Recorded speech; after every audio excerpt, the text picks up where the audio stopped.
손흥민의 불꽃처럼 타오른 분노와 대한 쿨루세브스키의 곤란한 순간이 얽힌 그 경기는 마치 한 편의 드라마처럼 펼쳐졌습니다. 축구장은 긴장감으로 가득 차 있었고 각자의 역할을 수행하던 선수들 사이에서 특히 토트넘과 웨스트햄 유나이티드의 경기는 축구 팬들에게 많은 이야깃거리를 제공했습니다. 마지막 순간의 역습은 마치 숨막히는 클라이막스 장면처럼 관중들의 심장을 쫄깃하게 만들었습니다. 손흥민은 그날의 경기에서 다시 한번 자신의 진가를 증명해 보였습니다. 리그 10번째 골을 기록하며 득점 랭킹 공동 4위로 올라서는 것은 물론 토트넘 구단 통산 160번째 득점을 기록하며 역사의 이름을 또 한 번 새겼습니다. 이는 손흥민이 단지 우수한 선수를 넘어 팀과 리그에 살아있는 전설로 자리매김하고 있음을 보여줍니다. 그러나 이 경기에서 눈길을 끈 것은 단순히 손흥민의 성과만이 아니었습니다. 팀 동료 데얀 쿨루세브스키의 마지막 순간 플레이는 많은 이들을 혼란스럽게 했습니다. 평소 뛰어난 기량을 선보여온 쿨루세브스키의 이해할 수 없는 플레이에 팬들과 전문가들은 그의 행동을 두고 여러 추측을 하며 토론을 벌였습니다. 이는 손흥민의 분노가 폭발하는 계기가 되었고 그 순간은 카메라에 포착되어 더욱 많은 논란을 낳았습니다. 이러한 상황은 팀워크의 중요성과 개인 선수의 행동 하나하나가 얼마나 큰 영향을 끼칠 수 있는지를 보여줍니다. 특히 경기 막판에 펼쳐진 손흥민과 쿨루세브스키의 상반된 모습은 스포츠맨십과 개인의 책임감에 대해 다시 한번 생각해보게 합니다. 손흥민을 중심으로 한 토트넘의 선발 명단 발표는 마치 체스 게임에서의 개막전 전략적 배치와도 같았습니다. 감독의 이번 선택은 과거 웨스트햄에 대한 충격적인 패배를 되새기며 승리를 향한 갈증을 드러낸 것이었습니다. 이러한 전술적 변화와 선발 투입은 단순히 경기를 이기기 위한 전략을 넘어 리그에서의 위치를 확고히 다지고자 하는 의지의 표현이었습니다. 손흥민을 캡틴으로 내세우며 원톱에 배치한 것은 이번 시즌 그가 보여준 뛰어난 리더십과 골 결정력을 최대한 활용하겠다는 명확한 신호입니다. 그의 리더십은 팀을 하나로 묶는 결정적인 역할을 하며 경기장에서의 그의 움직임은 팀 동료들에게 활력을 불어넣고 상대 팀에게는 위협이 됩니다. 베르너, 존슨, 메디슨, 벤탄쿠로, 비수마, 유독 이반도, 벤 로메로, 포로비, 카리어 등의 선수들을 선발로 투입한 것도 주목할 만한 전략입니다. 이 선수들 각각이 지닌 독특한 능력과 특성은 팀의 다양성과 전략적 유연성을 증가시키며 상대 팀에 대한 예측 불가능성을 높입니다.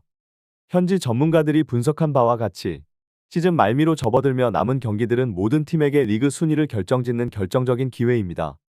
이런 중요한 시점에서 토트넘의 선발 라인업은 그들이 어떤 전략적 계획을 가지고 있는지 그리고 이를 통해 어떻게 리그 내에서 자신들의 위치를 공고히 할 것인지를 보여주는 지표가 됩니다. 존슨의 선발 출전과 함께 토트넘의 전술 변화는 명백한 전략적 승리를 가져왔습니다.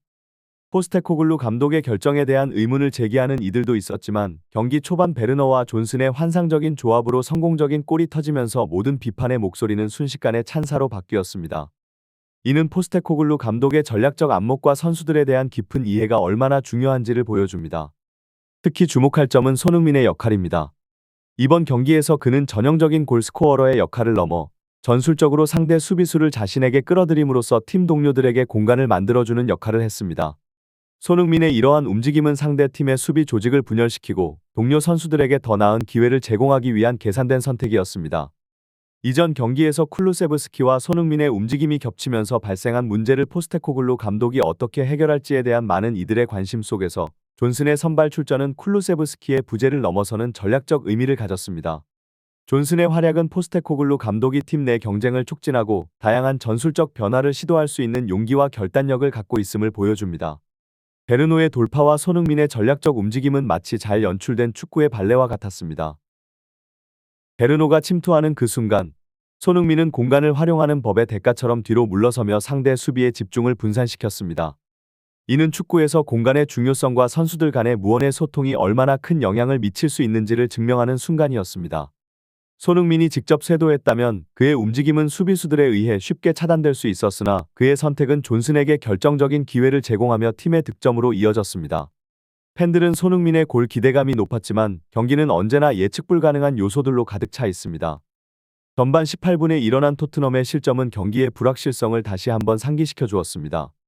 웨스트햄의 커트 주말이 센터백으로서 오른쪽 코너킥에서 헤더로 동점골을 성공시킨 것은 상대팀이 어떠한 전략을 구사하든 결국은 경기장 안에서의 집중력과 실행력이 승패를 가르는 결정적인 요소임을 보여줍니다.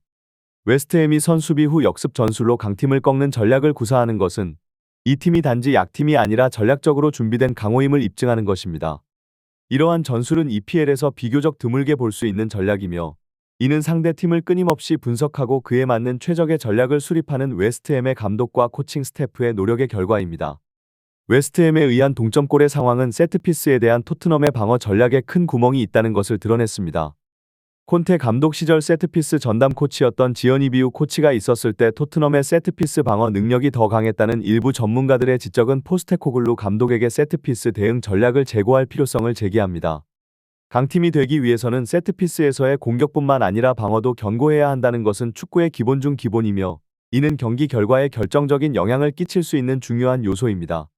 토트넘이 상위권 팀으로 자리매김하고 있음에도 불구하고 세트피스 방어와 같은 기본적인 부분에서 취약함을 보이는 것은 향후 리그에서의 성적에 영향을 미칠 수 있는 큰 문제입니다.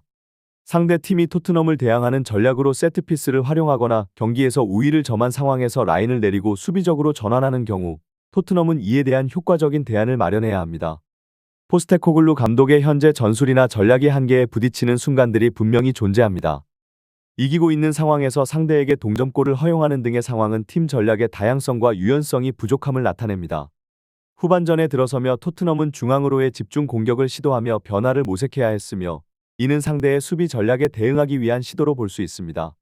손흥민의 움직임과 팀 전략에 대한 이 질문은 특히 토트넘의 공격 라인에서 벌어진 일련의 상황을 조명합니다.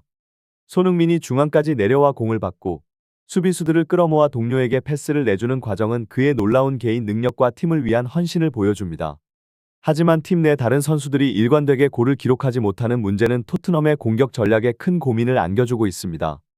후반전에 클루스프스키와 히샬리송을 투입한 포스테코글루 감독의 결정이 팬들 사이에서 논란이 된 것은 이 두 선수의 활용 방식과 팀 내에서의 역할이 명확하지 않았기 때문입니다.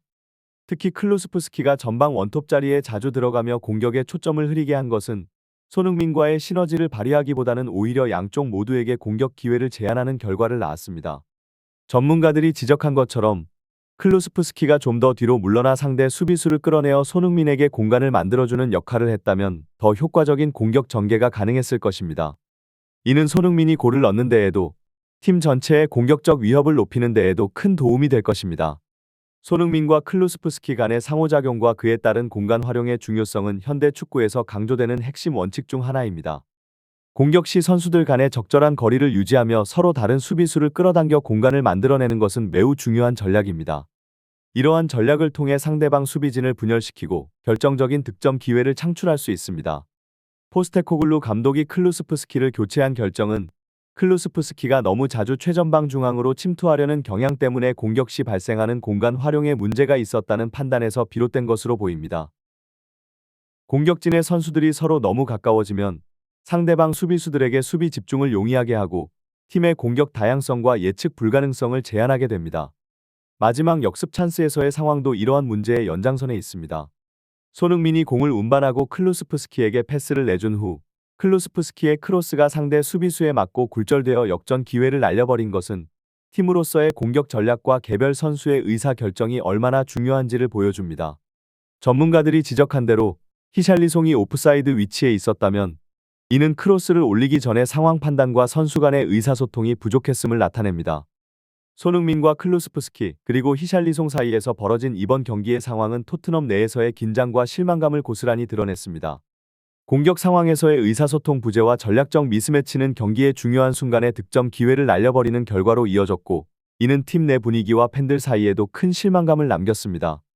토트넘 팬 계정인 스퍼스워치와 같은 소셜 미디어에서의 반응은 팀과 선수들에 대한 팬들의 기대와 애정이 얼마나 큰지를 보여줍니다. 경기 후 손흥민이 히샬리송 그리고 클루스프스키에게 화를 낸 것은 그들의 플레이가 팀의 전략적 목표와 얼마나 동떨어져 있었는지를 드러내는 순간이었습니다. 이러한 상황은 팀 내에서 해결해야 할 문제들이 있음을 시사하며 선수들 간의 더 나은 의사소통과 이해가 필요함을 강조합니다. 팬들 사이에서 제기된 클루스프스키를 이적시키던가 아니면 손흥민이 이적해야 한다는 의견은 팬들의 실망과 불안이 극에 달했음을 나타냅니다. 하지만 선수 한두 명의 문제가 아니라 팀 전체의 전략, 의사소통 방식 그리고 경기 중 의사결정 과정에서의 개선이 필요함을 시사합니다. 축구는 팀 스포츠이며 개별 선수들의 기량뿐만 아니라 팀워크와 전략적 이해가 핵심입니다. 이번 사건을 통해 토트넘은 리그 4위의 꿈이 멀어졌지만 이는 동시에 팀이 직면한 문제를 해결하고 더 강해질 수 있는 기회가 될 수 있습니다. 팀 내 긴장과 문제점을 극복하고 선수들 간의 더 나은 협력과 이해를 바탕으로 한 새로운 전략과 접근 방식을 모색하는 것이 앞으로의 경기에서 더 나은 결과를 얻기 위한 핵심이 될 것입니다. 팬들의 열정적인 지지와 비판 모두 팀이 성장하고 발전하는 데 중요한 역할을 할 수 있으며, 토트넘은 이러한 상황을 바탕으로 더 강한 팀워크와 전략을 구축해 나가야 할 것입니다.